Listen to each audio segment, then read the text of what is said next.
আসসালামু আলাইকুম ভিউয়ার্স, আমি মোয়াল্লেম হোসেন টেক টিম ভিডিওর পক্ষ থেকে আপনার জন্য আন্তরিক শুভেচ্ছা অভিনন্দন।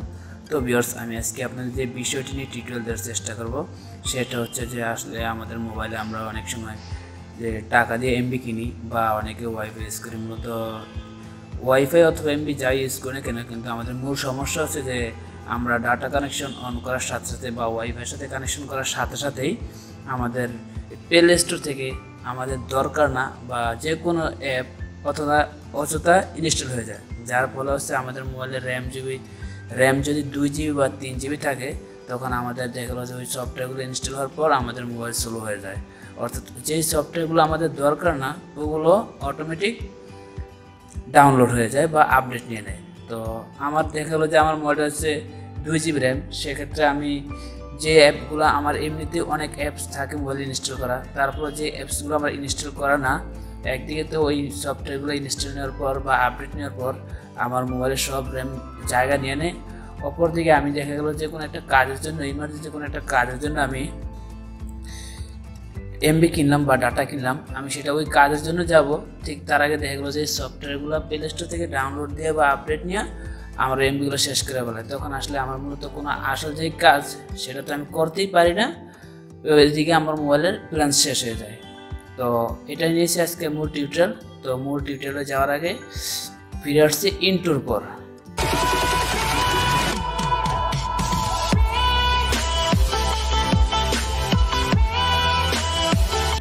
তো ফিরে আসলাম। তো আপনাদের কাছে আমার একটা রিকোয়েস্ট, যারা এখন আমার চ্যানেলটি সাবস্ক্রাইব করেন দয়া করে সাবস্ক্রাইব করে নেবেন।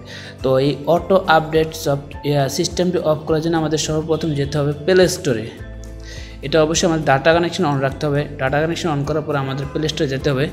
যাওয়ার পর আমরা দেখছেন এখানে একটা ছবি দেখাচ্ছে, এটা হচ্ছে মূলত আমি যে ইমেল আইডি দিয়ে এখানে লগ ইন করছিলাম প্লে স্টোরে, সেই ইমেল আইডিতে আমার একটা ছবি দেয়, যার কারণে এখানে একটা ছবি দেখাইছে। আর আপনাদের যাদের হয়তো ইমেল আইডিতে ছবি না আছে, তাহলে আপনাদের ছবি দেখাবে না। আর অনেক সময় দেখা যাচ্ছে যে এখানে একটা ছবি থাকে, তাছাড়া অনেক সময় এই বাম পাশে এখানে 3 ডট থাকে, তাহলে আমরা খুঁজে বের করবো যে কোথায় আমাদের সেটিং অপশনটা আছে। তো এই জন্য আমি আমার এই ছবির উপরে ক্লিক করব। এখানে যাব, এই দেখতে পাচ্ছি যে এখানে সেটিং নামে একটা অপশন আছে, তো এখানে আমি ক্লিক করব। এখানে ক্লিক করার পর আমি যাব হচ্ছে নেটওয়ার্ক প্রিফারেন্স, এখানে যাব। এখানে যাওয়ার পর এখানে আমি দেখতে পাচ্ছি যে অ্যাপ ডাউনলোড প্রিফারেন্স, এখানে যাব।